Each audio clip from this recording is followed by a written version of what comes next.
4-5 वर्षापासून प्रशासकीय अधिकारी या नगरपालिकेवर आहे आणि प्रशासकीय अधिकाऱ्याला गावचं काय घेणं नाही. आज इथं करील, उद्या बदली सरकारनं बदली शासनाने केली तर तो दुसरीकडे जाऊ शकतो.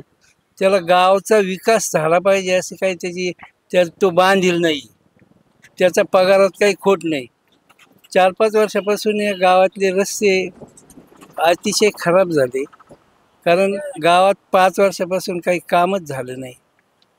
आणि प्रशासकीय बॉडी, स्थानिक बॉडी जर नगरपालिकेवर आली तर गावातले रस्ते वगैरे त्यांना चांगले करावे लागतील. पाणी, पिण्याच्या पाण्याचा इथं काही प्रॉब्लेम नाही. पाणी मुळा डॅममधून पाणी आलेलं आहे. अतिशय चांगलं पाणी या शहराला मिळतंय. बाकी मग लाईट, दवाखाना, इथं ही व्यवस्था स्थानिक बॉडी असली ती थोडं लक्ष देते.